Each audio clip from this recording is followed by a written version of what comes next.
KC is looking stronger than ever. They have been improving, game after game, since week 1. You can expect that Fearless Draft will inspire both teams. In one side you have Broken Blade and Caps, and we already know how creative they can be. I'm hoping we get some game 5s, because that would be quite crazy. But on the other side, you have Targamas and Yike. And get ready, because they will surprise a lot of people too. If it's going to 5, be ready for anything.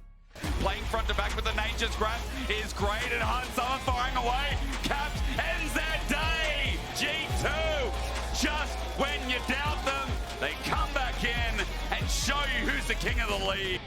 SkewMond gained a lot of confidence. He finally found his space as G2, and Yike will have to be ready for him. So I think we're gonna do very good, you know. We're playing good already, and I think we're gonna show better performances than this game too. It could be historical for KC to win. It could be their first LEC final. Even though it's already insane, they do not want to stop there. For G2, it's time to confirm that their off-season decisions were the right ones. This is the very first Fearless Best of 5 in LEC, and with these two teams, I can't wait to see what they'll bring into the Rift.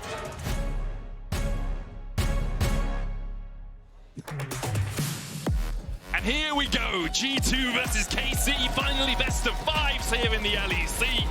I'm Medic, I'm joined by Vedi and Dagda for this epic series, we hope. I know some people want 3-0s because they'd like to go I'm gonna be home. so sad if this is not a banger. I need this to be a banger. I mean, we have a very interesting story on our hands. The return of G2 after what was a difficult start to Winter, and KC, for the very first time, fighting their way through the upper bracket. Last year in Winter, they found themselves in 10th place. They were the laughingstock of the LEC, but now they're a contender for the title. But as is history here in the LEC, the only way you'll get a title is by going through this organization. And that's the problem. G2 feel like they're on the comeback.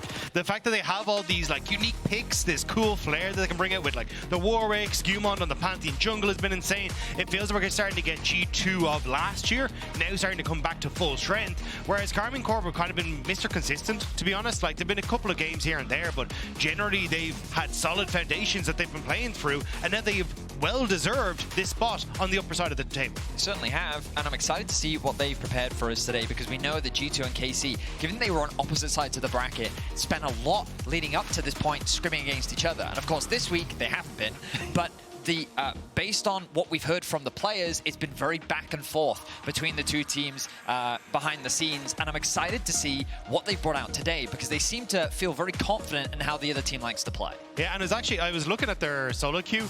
It was really cool, because last night or this morning I looked and I was like, oh yeah, all these players are in the top 20 on the Challenger leaderboard.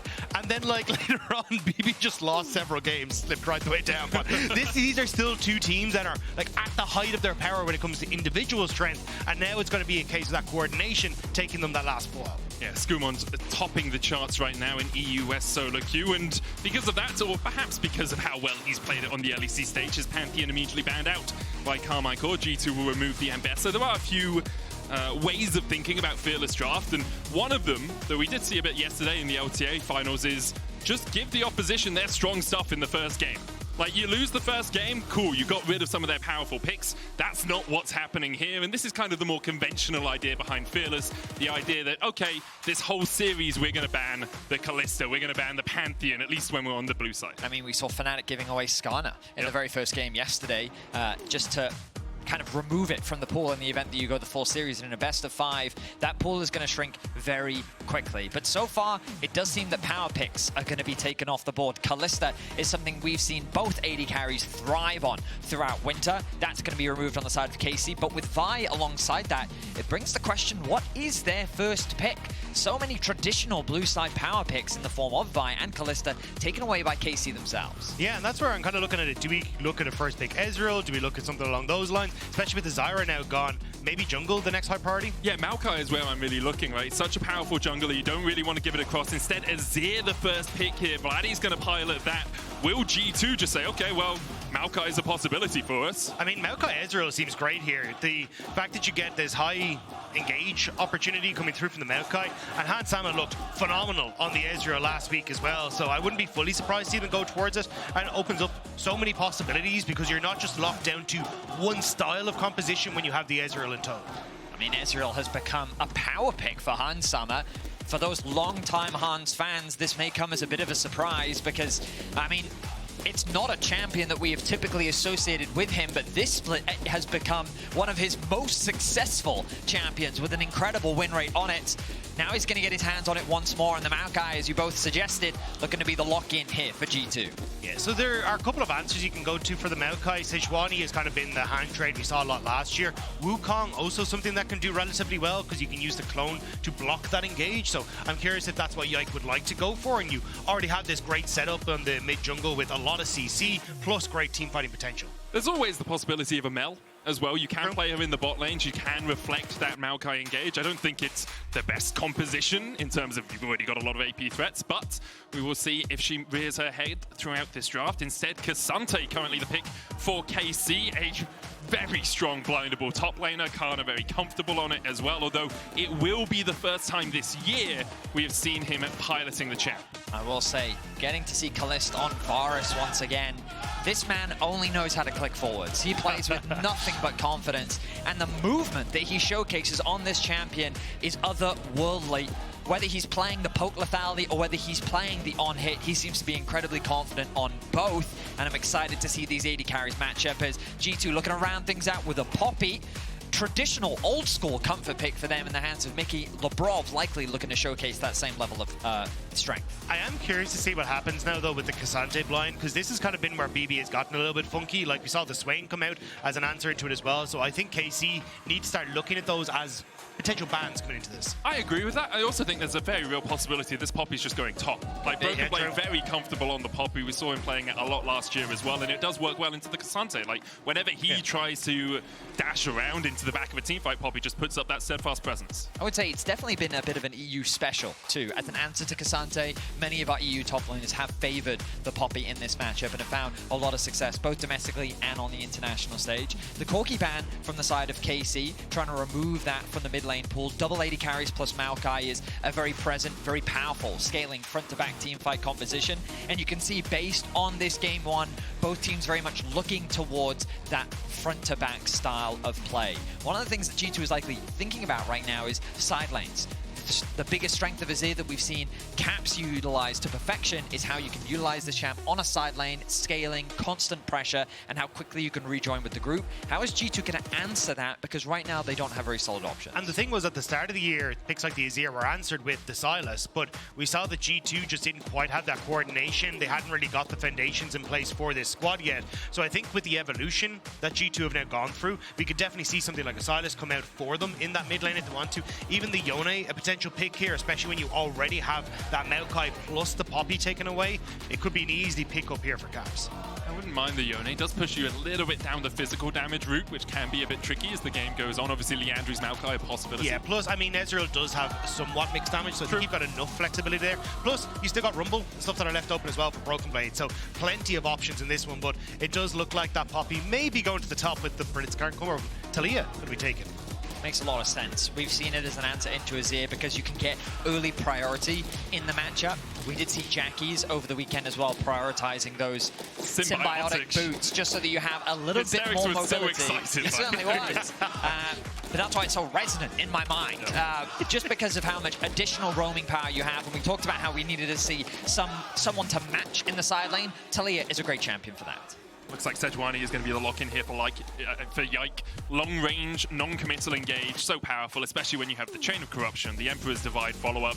You also have the ability just to act as a frontline for your team. Can be a little bit trickier into the Poppy. Obviously, the Arctic Assault can be negated by that steadfast presence, but if you use the ultimate initially, you already have that CC layering down. I'm curious if, I was going to say Targamas wants to opt into the Lulu here as well, because now that you've got that engage, you don't really need it coming through from your support. Plus, into things like the Poppy, Rel sucks, Leona sucks, it's a miserable time all around, so yeah, nice. Labrov can answer immediately with the Blitzcrank, which I really do like. It's a great answer into the Lulu. She's very vulnerable, and especially when you've got a lot of protection off the back of a pick, because you can throw out the Maokai ultimate, throw out the Unraveled Earth, you can easily pick someone and prevent KC from being able to follow up very easily. Yeah, I think we've got two very traditional front-to-back compositions with that Blitzcrank providing a wrench in the works. The fact that you can find those picks, as you are highlighting, can offer a lot of value pretty consistently throughout the game. But I like this logic from KC where they're basically saying, hey, if it is going to be about scaling, if it is going to be about the 5v5, let's go for a range support to provide a little bit more utility, a little bit more carry threat and support for our superstar Caliste in the bottom lane. Yeah, I am curious if KC just opts in towards a lane swap in the early stages as well. Just say, hey, we just don't want to play into the Blitzcrank. Let's just look for the whimsy additional damage onto towers, so we can just go through that instead. And you've got Cassante in your team. He's going to be fine in the lane swap. So I think that'll probably be the form of attack KC are operating on. I like that game one. Nothing too crazy. Stock standard, both teams kind of testing the waters, seeing what they've brought to the table. It's removing a lot of traditional power picks, allowing for this series to hopefully showcase a lot of creativity that we've set the expectation high for when these two teams match up. It is a little sad when you come in and you're like, oh my god, G2 have so many cool picks, and it's like, Poppy Tom, yeah. Well, they've got the Blitzcrank at least, okay? Something a little bit exciting. Let's get into game one of this best of 5, though. The crowd uproarious right now. The G2 and Karmine Corp fans on either side of the arena. As we log into the game, get onto the map. You can see Hansama going for the cleanse on this Ezreal. Caliste doing the same on the Varus. Obviously, the ability to get away from the Glacial Prison, the Chain of Corruption. We've already talked about the CC layering that can come out from KC. Yeah, it's also just for Hansama. If you end up trying to go all in with the Blitzcrank, kind of the best answer for Targamas is to immediately whimsy you. So having that cleanse means that if that hook lands successfully, you're going to be able to follow up immediately. Plus as well, if you end up getting hit by any sort of ultimate from Yike, you're in a decent spot. So I think for Hansama it makes a lot of sense, and there's just not a huge amount of backline threat for him in general. So a healer or a barrier, not going to save you in these sort of situations. Now, we did talk about in the draft his incredible win rate on the champion, but 4-0 so far in the Winter Splits. You can see his incredible damage per minute, which of course on Ezreal can typically be quite high because of his range and poke ability, but it just showcases the growth and development he has shown as an AD carry player. We know him for his hyper-aggressive ADs, and they're looking to get hyper-aggressive here in the early game as they go for a bit of a delayed invade. Last time Hansama lost on Ezreal was against Gen G back in 2023 Worlds main event. Won on it twice last year, has won on it 4 times in a row so far in 2025. G2 will invade towards this bot side. No lane swaps coming out from either team as of yet. The first push, though, for Targamas and Caliste is gained, so Hansama and Labrov will just take the long route round to the lane. Not going to lose any experience, might lose a couple of minions under the tower because it's going to be hard for the Blitzcrank really to step up if Caliste and Targamas stayed around. They don't, they back away, so these should all be farmed by G2.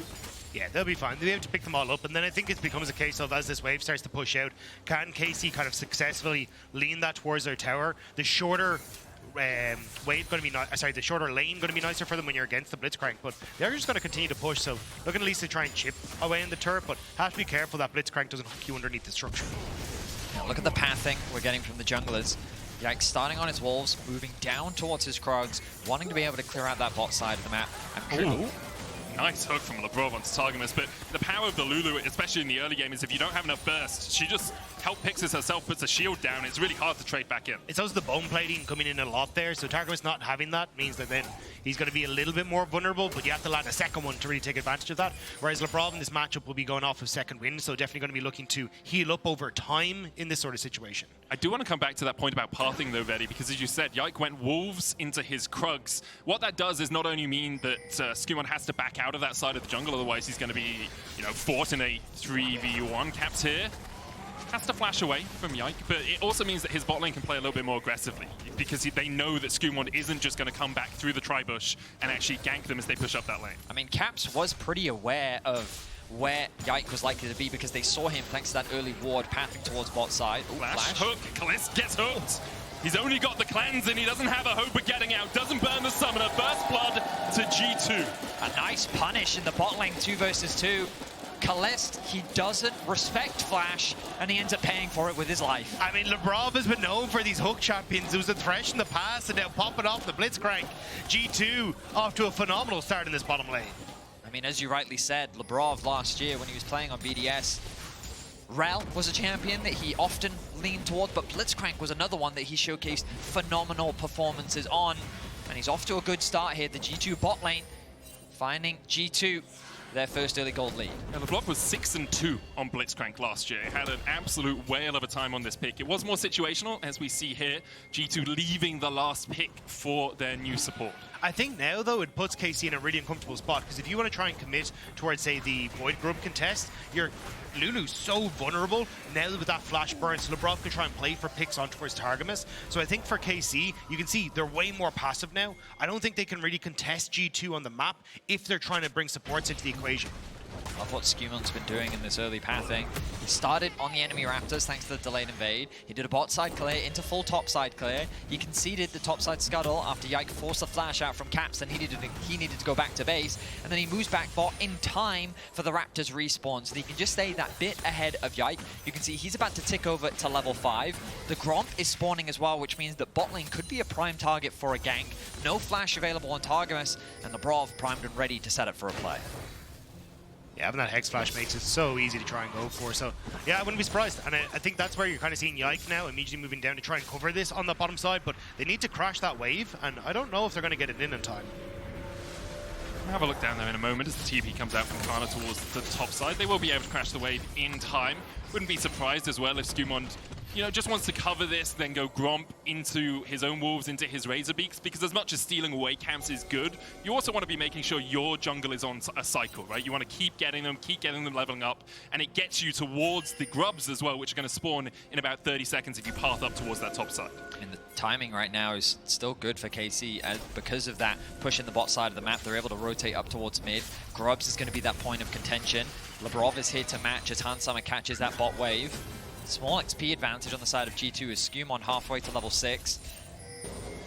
I'm curious how GT want to try and play this, though, because I'm in two minds. You can either, one, continue the clear you were talking about, Medic, and go towards those Void Grubs, or do you try and use the fact that you don't have that flash on Targamas anymore and punish through that Blitzcrank once more, even a flash engage from SkewMond. So you could try and contest on a potential Dragon take. So it looks like at the moment, SkewMond is basically trying to read, hey, KC will trade Void Grubs for Dragon, which is why SkewMond is now going towards this bottom side. But you can see the wards are already there, so SkewMond will just get spotted while it's the Void Grub take from KC. For KC as well, they're playing around the fact that Caps doesn't have flash, right? If they can put more pressure towards that mid lane, if they can move Targamas up, they make it so that Labrov and SkewMond have to hover around mid a little bit more. Caps might be caught out here as Yike is coming in from the side, but he can just path down towards the bottom. The Emperor's of Ike just clipping him though, and the Weaver's Wall is still going to be stunned on it. Well played by KC. Caps levels up, should still fall. Vladi on the board for Karmine Corp. Brilliant play from KC in the mid lane. Vladi just clipping Caps on the edge. Sets up nicely for Yike on the gank.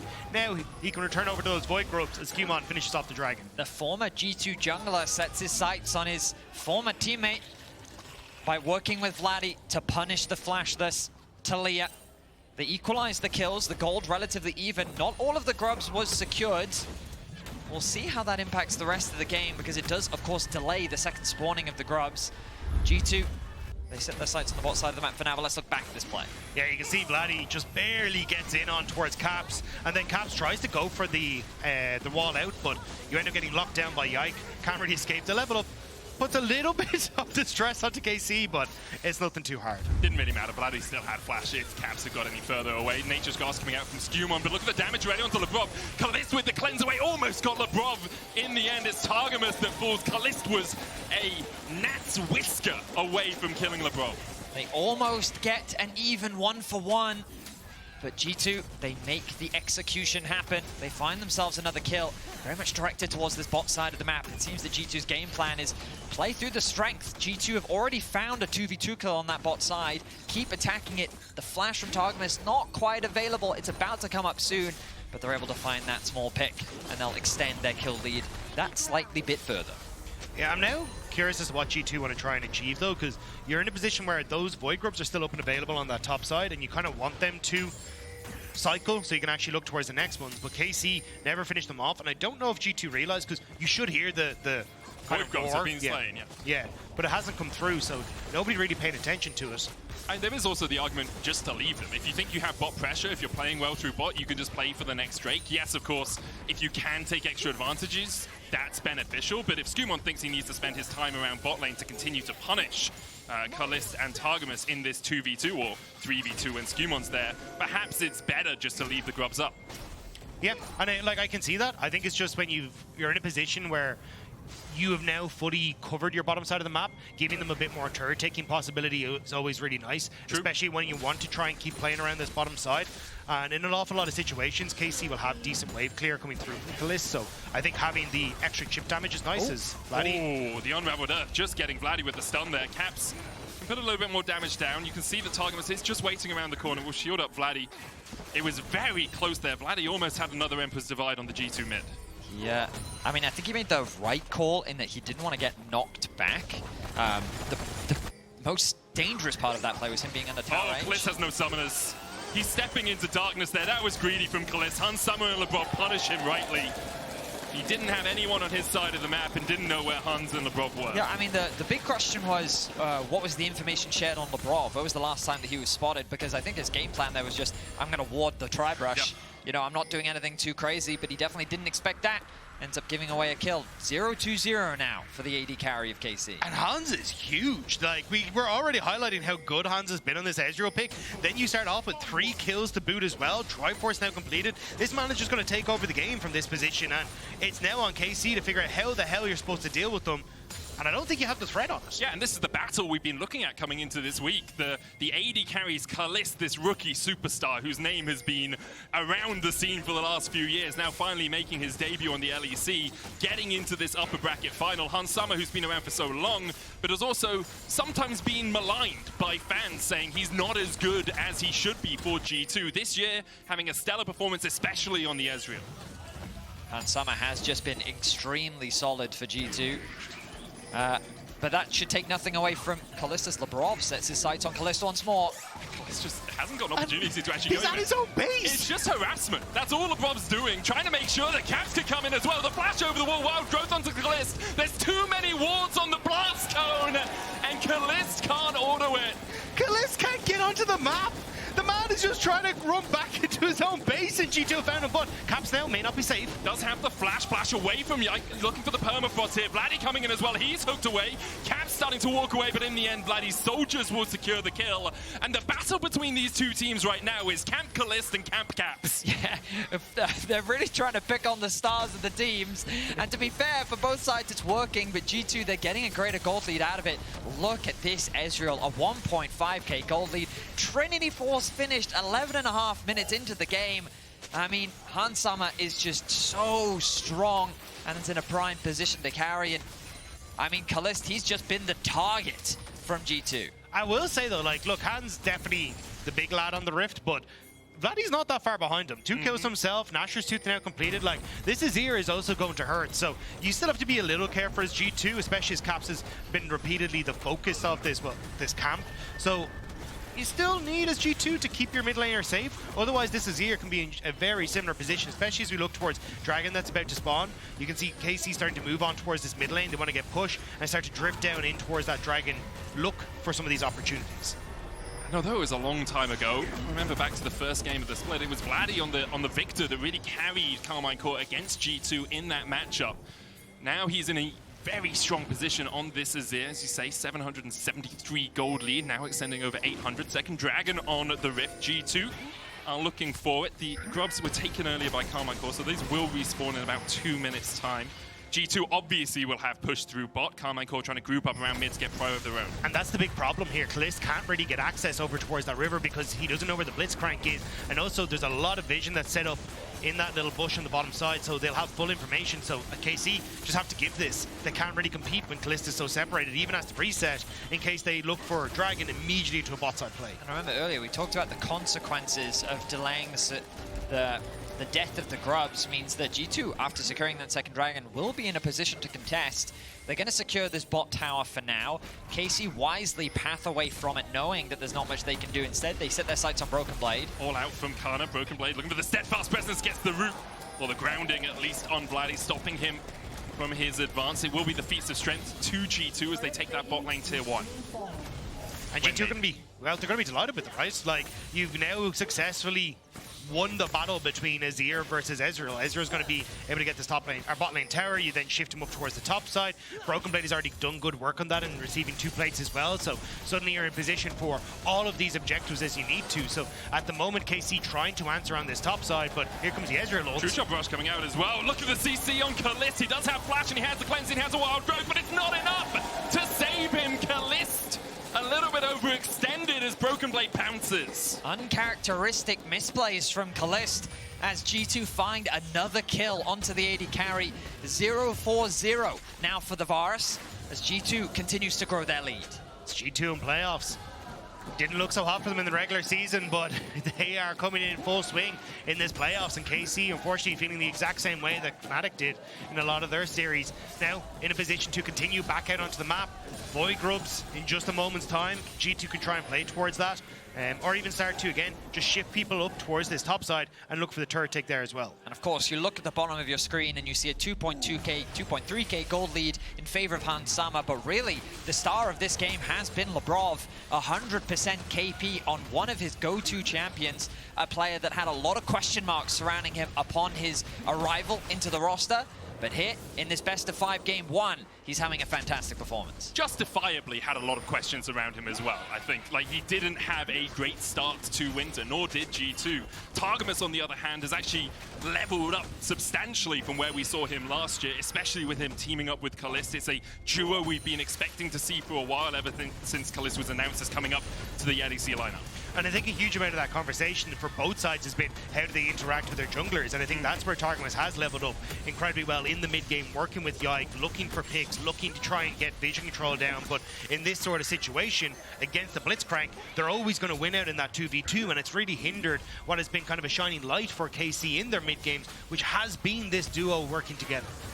Slash from Labrov. He's getting swifty. He lands the hook there onto Targamas, pulls him back. The wild cut comes up as well, but Hans Sama already on a rampage now with the Nature's Grasp coming out. There's the knockback with the seismic shove. Yike yeeted across the wall. He goes back in. Vladi trying to put all the damage down he can. Is it enough? Emperor's Divide will not kill off SkewMond. G2 wipe away Karmine Corp in the bot tribal. G2 parted the seas, and KC are fighting up. Caps is on the way towards Caliste as well, but Hans, he's got some serious damage. Not quite able to get it. Movement speed from Caliste enough to get him to safety, but G2 are quickly snowballing. Oh, a snipe from Hans Sama as he gets another kill onto Caliste, sends him back to base. Caliste may finish his first item, but Hans Sama is dominating here in this first game. This has been absolutely insane, and again, it's Labrov that's setting up these plays. He's been consistently with SkewMond. Hans Sama able to come in over the wall here to help out, and it looks good. Like Vladi, again, we said he's kind of that big damage dealer in KC, but numbers advantage for G2.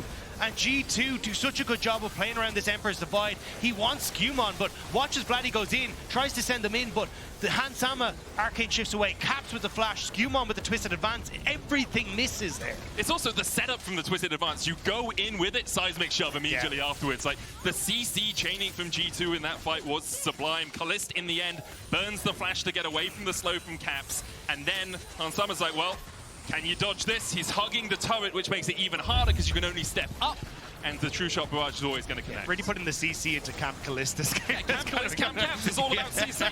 It's all about CC, and G2 now 4,500 gold ahead. We wondered if the series would be close, and it still could be, but what a statement this has been from G2 in Game 1. Doubt them at your peril. It is the LEC, after all. Labrov here stepping forward. Yike perhaps looking to smite away the Rift Herald, can't get there in time. Well, Arctic Assault back across the wall. The problem is they've abandoned topside as well, though. I actually thought you'd just see G2 immediately shift up towards that top half, but they're basically looking to force in towards this mid lane. Drag it in a minute's time, or sorry, in a couple of seconds' time, but I do think they might be able to get this turret here off the back. I mean, they do have the Rift Herald if they want to put it down. Don't really want to overextend, but look at the damage from Hans Sama already onto Yike, who's got Heart Steal first. Canna having to Pathmaker his way away from the hook. Is Labrov? I was trying to work out what his first item is going to be. He's not going for the tanky, you know, doesn't need a locket. It's really more about getting that ability haste, getting those hooks down. Yike trying to get around the jungle, but can't get anywhere close to the dragon. Labrov continues to be a thorn in the side. I thought he was going to hook the Krug as well, just to put salt in the wound. I think Blitzcrank hook without AP doesn't do that much damage as Broken Blade trades into Vladi towards the top side. It would have been salt in the wound though if he managed to hook it across the wall. G2 firing on all cylinders right now. Broken Blades, he's spotted out Vladi, and it looks like he's going for a fight. Targamas with the wild growth across the wall. Broken Blade maybe overextending a bit now, gets the knockback. The keeper's verdict is that Vladi lives to fight another day. Nice bit of pole vaulting there. Able to make some distance. Vladi choosing not to go back for the wave. So Vedi, yes. Pole vaulting, you go for height. Okay. You're not just eating yourself, but it's not that jumping over the river like they do in Scandinavia. Nice bit of pole vaulting because he went so high. Yeah, but he went very high. Height. That was the... Not distance. But I know. He went high. Vertical. Get some height then, Vedi. Goddamn medic. You know? We haven't cast together in like 3 weeks, so I have to get all my pedantry out immediately. I see. Yeah, there's a lot. I'll go get a tea if you guys want to work this out. Atakan, 20 seconds. Look at the control that G2 now have over the topside jungle. They've completely abandoned bot side. They're setting up around the enemy jungle and not allowing Yike to play. These neutrals now belong to G2. Labrov utilizing the Fog of War to create that pick potential. And we thought in a meta where teamfights have been prevalent that we'd end up with another one, but no, this has not been about teamfights, it's all been about the picks as the Herald gets strong. As we see the blue wall growing on the bottom of the screen, Karmine Corp trying to use it as inspiration as Canna will continue to push through bot. But I also love how G2 are setting themselves up on the map here. They understand that essentially 2 people are needed to try and go against Hansama in that mid lane. So they're just using him as essentially your split pusher and working with everyone else. You've got enough CC and lockdown that if someone steps too far forward, you can still look for that play in the top half. But they're just annihilating any hope KC has of holding on to these structures, and it's because of Hansama. Right now, Casey's best bet is to keep funneling resources into Vladi, get him to a point where he can potentially be that late game carry for the team. The front to back from Casey is still very real, but they're going to have to rely on G2 making mistakes as the gold lead continues to grow in their favor. They also have to deal with so much poke, Vedi. Like with the Ezreal being at 3 items already, Caps as well sitting at 1.5. Like he's not very fed this game, but he's only 300 gold behind Vladi.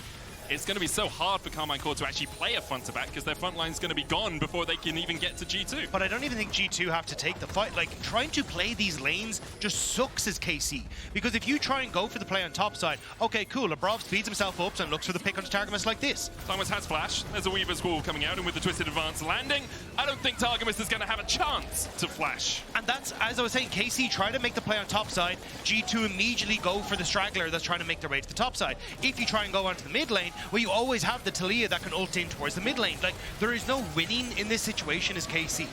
This composition's ability to collapse is just so fast. With the Taliyah ultimate, with the CC that they have combined with the Blitzcrank and the Maokai, KC now looking for an angle into the Atakan.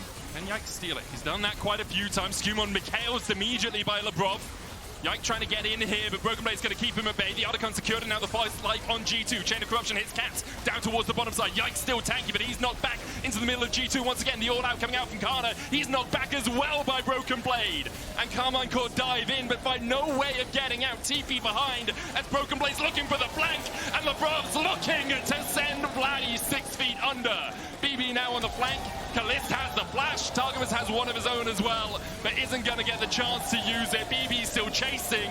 Caliste only has cleanse, so cleanse the slow, but knocked into the wall. Has nothing left, and he can't even kill a Broken Blade. It's a 22-minute ace for G2. A statement is being made in Game 1 that KC, if you want a title in the LEC, this is what you have to go through, firing on all cylinders. G2 have a 10k gold lead. It feels like it's G2's tournament and we're all just living in as G2 set up. They get the Atakan and Yike is doing everything he can to try and get into it, but there's nothing he can do. And even here, like, Targamas isn't in this position, so now you're just forced to take the 4v5, and they try desperately to get on towards Caps. They can't do anything. Labrov is the next target, still can't get the kill, because look at the Caliste completely out of mana, not able to get into a position to really fight. and it's just doomed. The hardest part for that fight for Caliste was every time he tried to step up, Labrov just walked towards him. Like, he didn't even he literally just walked towards him and he said, I dare you to try. And he was willing to play that, and so it made it so hard for Caliste to even approach, and he's already so far behind, and here comes the wall. Labrov looking for the hook, lands it onto Canna, but Canna had the Pathmaker to get out. Targamas pops the heal. Still takes half his HP from Hans Summer. A 6 shot just wide at the end there. There is a Drake up for G2 if they want to fight for it. Right now, they thought they caught Karmine Corp out of position, and they had, but they weren't able to catch anything more than just the heal out from Targamas. And they'll just fall back over towards that dragon. Still going to look for the 2-man push in the top half as well, just to ensure that all their waves are in the correct positions, but... And yeah, I don't know what you're supposed to do in this sort of position. I mean, you start thinking about game 2. Yeah. That's what you do. You start thinking about, hey, it's a best of 5. There's still plenty of opportunities to turn this around. We're in our first fearless best of 5 in the LEC as well. So a lot of these champions are gone from the series, which means this is going to be a very interesting dynamic because it's now about adaptation, your ability to showcase your prep. And sure, things have fallen short, but a lot of that is because of how things happen in the bot side of the map. This Blitzcrank was so instrumental for G2's early game. Labrov consistently finding picks across the board, working with SkewMond to catch people out and shut Caliste down, has really just mitigated KC's ability to really set up for any objectives. And the one team fight we did see around the top side, I mean, at that point, it was too little, too late. And I do think it makes it interesting for things like the Renata as this series goes on, because Blitzcrank has kind of been one of the big answers to it, still alongside Analyst and stuff, but it means that these kind of Enchanter supports have less things to worry about as this series goes on, and will probably start to rise up a little bit in priority. Caliste and Renata really high prior from now on. Obviously, Caliste is already up there. Yike gonna face check straight into Hans Summer. The rest of KC were on their way as well. Caliste now resetting. Wonder if he's got his second item complete. He's about 1.5 behind Hans Summer, who has a 5.5 thousand gold lead in just the AD carry position. G2 setting up around the Baron right now, trying to deny Karmine Corp as much vision as possible, and they have done that relatively fruitfully. Karmine Corp no vision at all towards the pit. Caliste went back for Winsus though, so again we're in this 4 versus 5 situation, which is why G2 started up the Baron. And Labrov just looking for this play over the wall. Yike going forward, Pathmaker in, Broken Blade immediately dives onto Canna, who goes all out. The Baron now taken by G2, Canna at half HP. The hook lands on Targamas, and immediately he's rooted up. The wild growth is a wild, no he falls. Vladi dives in with the Emperor's Divide, but he only finds a tree, and now he's the one going timber. Yike and Caliste, the last two standing. Labrov's having none of it. Hans Summer with another. Yike trying to walk away wounded from his former teammates, but he's locked up by SkewMond, and he'll fall. It's a triple for Hans Summer. 11-0-6 as G2 walk down mid. G2 righting the wrongs of the regular season in this first game. They cut down Yike as their last member, and now they will march towards the Nexus. An impressive performance in game 1 as G2 stamped their authority in this best of 5. It's a demolition, lads. G2, 27 minutes, 14,000 gold lead, 20 kills to 3. And it seems like Karmine Corp haven't really woken up yet. Let's see if they can awake from their slumber for game 2. Still a long series ahead of us, but what a performance. Hans Summer continues his winning ways on this Ezreal. And massive credit to Labrov. This Blitzcrank pick was huge for G2. The Blitzcrank was sick. The performance was amazing. The setup alongside SkewMond was perfect. Now they just have to see if they can replicate it in game 2. Now we'll see how things change as we'll be right back right after this.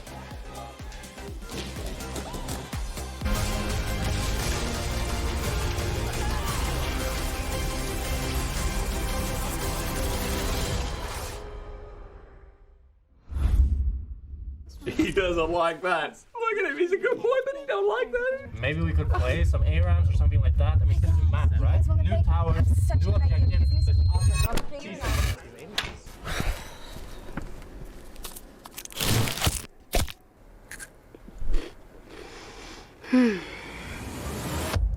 Have a break.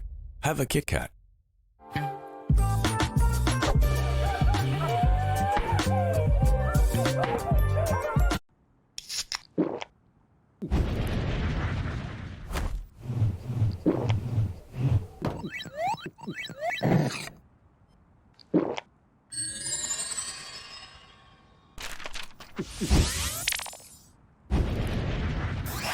Red Bull gives you wings.